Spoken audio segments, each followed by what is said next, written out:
आपके कुछ चाहने वाले हैं वो ये चाहते हैं कि आसिम भाई 2027 का विधानसभा चुनाव लड़ें। नहीं, देखिए, अब मैं ऐसा भी नहीं कहूँगा कि मुझे चुनाव नहीं लड़ना है या मुझे पॉलिटिक्स नहीं करना है। ये तो फ्यूचर में अल्लाह ने क्या लिखा है, क्या मुझे करना है, ये तो वक्त बताएगा। नीले पीले कई रंगों के अलम आएंगे और आखिर में यही होगा कि हम आएंगे। उसकी वजह ये है कि हम लोग अक्सर, ये आसान जुमला है, बहुत ख़राब चीज़ है। जब अच्छे लोग नहीं आएंगे तो ख़राब चीज़ ख़त्म कैसे होगी? ख़राब चीज़ ख़त्म। मैं तो नई जनरेशन से यही कहूँगा कि आइए, बढ़ चढ़ के राजनीति में रवायतों की सफ़ेद तोड़ कर बढ़ो, वरना जो तुमसे आगे हैं वो रास्ता नहीं देंगे। क्या है, जब से पता चला है कि जो चाय वाला होता है वो प्रधानमंत्री बनता है ना, तो मैंने भी गलतफहमी पाली, लेकिन उसमें जब मैं आगे तक गया तो उसमें पता चला कि पत्नी भी छोड़ना पड़ता है। ये हिंदुस्तान के मशहूर और मारूफ शायर और कवि, क्योंकि ये हिंदी और उर्दू दोनों ही मंचों पर देखे जाते हैं और दुनिया में यही एक स्पेशलिटी सर रखते हैं। फिरोज़ाबाद का नाम पूरी दुनिया के अंदर आपके नाम के साथ जोड़कर देखा जाता है। हम आपके कैफ़े पर आए हैं, सर कैफ़े चला रहे हैं। सर से हम ये जानने का प्रयास करेंगे सर ने कैफ़े ही क्यों चुना। सबसे पहले तो आपको बता दूं, ये कैफ़े मेरा छोटा भाई है राजू कादरी, ये उसने ओपन किया है और राशिद ये लोग मिलकर चला रहे हैं। और मुझे तो मुशायरों से फुर्सत नहीं, मैं तो अभी लौटा हूँ अम्बाला से 2 रोज़ पहले, और कल रहूँगा मैं अकबरपुर से जाऊँगा ललितपुर से आगे तारीख बताऊँगा, आपको बताता नहीं, रहूँगा। लोग यही तो कन्फ्यूजन में थे कि इतने मशहूर शायर और जो इतने व्यस्त रहने वाले। एक्चुअली क्या है, जब से पता चला है कि जो चाय वाला होता है वो प्रधानमंत्री बनता है ना, तो मैंने भी गलतफहमी पाली, लेकिन उसमें जब मैं आगे तक गया तो उसमें पता चला कि पत्नी भी छोड़ना पड़ती है, तो वो मैं कर नहीं सकता। इसका मतलब प्रधानमंत्री नहीं बन सकता।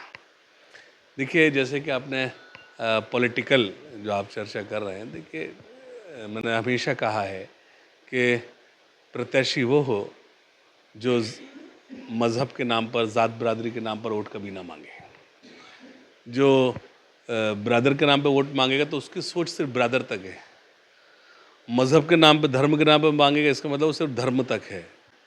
आप देखिए, इससे फॉर एग्जांपल आप मेरा पास्ट उठा कर देखें आप मेरा, ऐसा कोई प्रत्याशी नहीं जिसको मैंने चुनाव नहीं लड़ाया हो।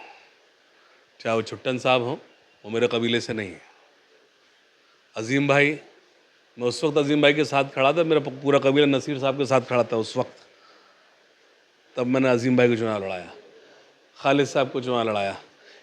मैंने कभी वन साइडेड में कभी नहीं हुआ, क्योंकि मेरी शायरी की जो पैटर्न है आपने सुना, पूरी दुनिया में पहचान बनी, सैकड़ों खुदा जिनकी एक जगह खड़े हैं, एक खुदा वाले सारे बिखरे ऊपर। हाँ, तो वायरल हुआ, आपने सुना।